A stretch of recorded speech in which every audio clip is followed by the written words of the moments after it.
네, 지난 정부 검찰이 마치 각본을 짜놓고 그에 맞춰서 김건희 씨를 무혐의 처분한 정황들이 구체적으로 나오고 있습니다. JTBC가 취재한 중앙지검 내부의 메신저 대화들은 준사법기관이라는 검찰에서 했다고 믿기지가 않는 내용들입니다. 법조팀의 여도영 기자가 나와 있습니다.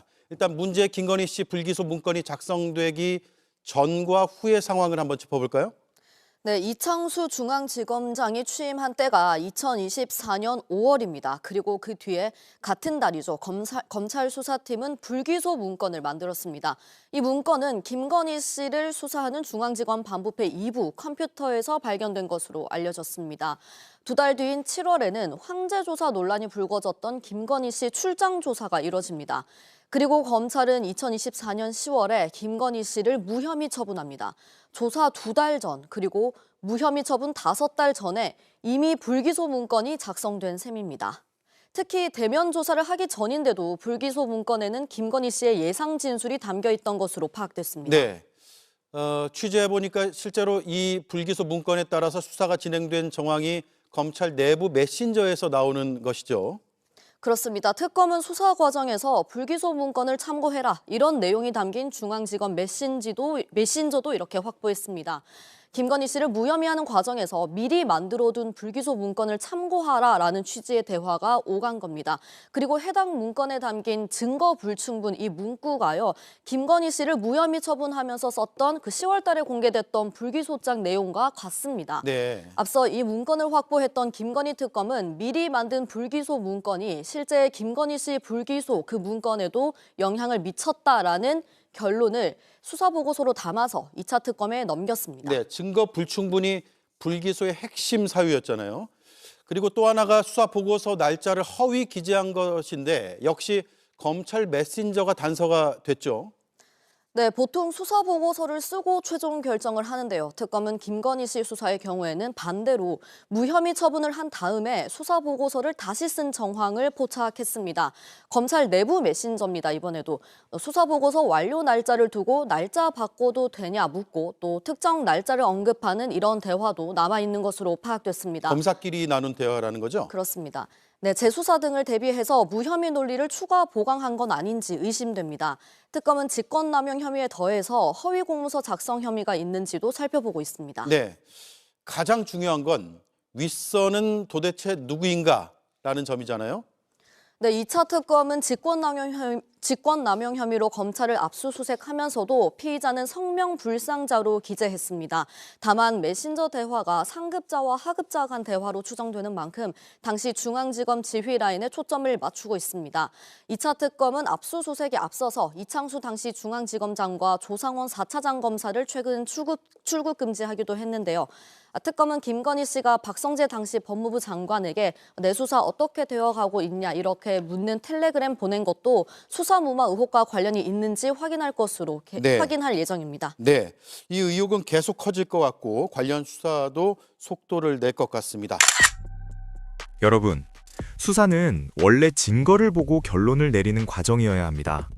그런데 만약 반대로 결론을 먼저 정해놓고 그 뒤에 절차를 끼워 맞춘 정황이 드러난다면 어떻겠습니까? 오늘 이 이야기가 바로 그렇습니다. 김건희 무혐의 처분 과정에서 검찰 내부에 대면 조사보다 먼저 작성된 불기소 문건이 있었고 심지어 그 문건에는 예상 진술까지 담겨 있었던 것으로 전해졌습니다. 쉽게 말해 시험도 보기 전에 답안지 초안을 써둔 것 아니냐는 의혹이 나오는 겁니다. 이건 단순한 실무 논란이 아니라 국민이 국가 시스템을 믿을 수 있느냐의 문제입니다. 더 놀라운 대목은 여기서 끝이 아닙니다. 김건희 특검은 검찰 내부 메신저에서 불기소 문건을 참고하라는 취지의 대화를 확보했다고 합니다.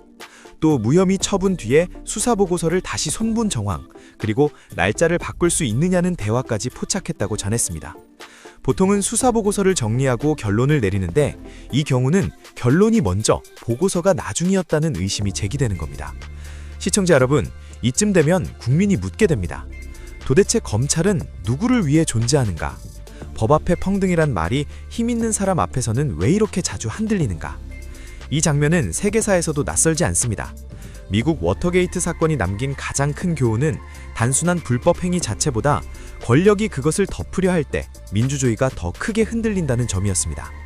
한국 현대사에서도 비슷한 장면이 있었습니다. 박종철 고문치사 사건 때 권력은 처음에 진실을 축소하고 은폐하려 했고 결국 국민이 분노하며 민주주의를 다시 일으켜 세웠습니다. 물론 오늘 사안과 당시 비극을 동일선상에 놓을 수는 없습니다. 그러나 한 가지는 같습니다. 국가기관이 절차를 왜곡하거나 숨기려 들 때 가장 먼저 무너지는 것은 국민의 신뢰라는 점입니다. 사건의 흐름을 차분히 보겠습니다. 2024년 5월 이창수 당시 중앙지검장이 취임한 뒤 같은 달에 검찰 수사팀은 불기소 문건을 만들었습니다. 그리고 2달 뒤인 7월 김건희에 대한 출장 조사가 이뤄졌고 10월에는 실제로 무혐의 처분이 내려졌습니다.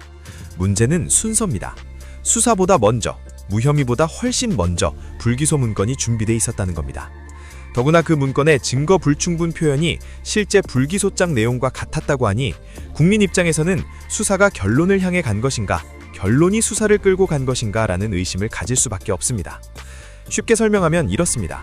원래 수사는 의사가 검사 결과를 보고 진단서를 쓰는 것과 비슷해야 합니다. 그런데 이번 의혹은 마치 환자를 진료하기도 전에 정상이라는 진단서를 미리 작성해두고 나중에 검사 수치를 거기에 맞춰 끼워 넣은 것 아니냐는 겁니다. 일반 시민이 그랬다면 어땠을까요?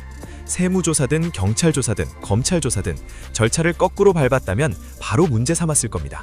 그런데 권력 주변에서만 이런 일이 실무 과정으로 포장된다면 그건 민주주의가 아니라 특권 사회에 가깝습니다.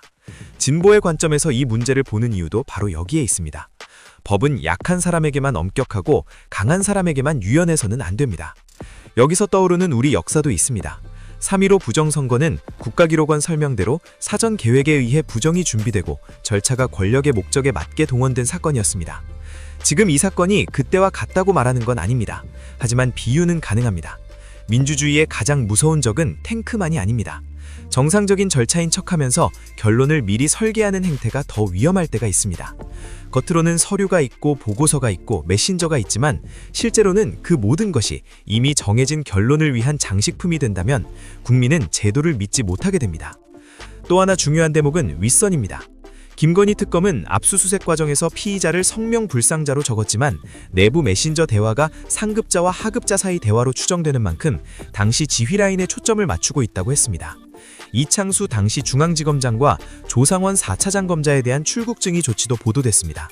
여기서 핵심은 단지 누가 문장을 썼느냐가 아닙니다. 누가 방향을 잡았고 누가 속도를 냈으며 누가 멈추게 했느냐입니다. 조직에서 밑사람은 문서를 만질 수 있어도 조직의 결론을 설계하는 건 대개 윗선입니다.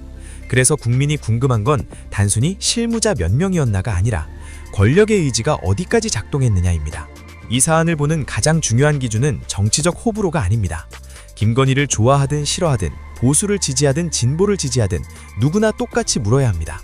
수사는 증거대로 갔는가 아니면 권력대로 갔는가? 만약 후자라면 그 피해는 특정 정당만의 문제가 아닙니다.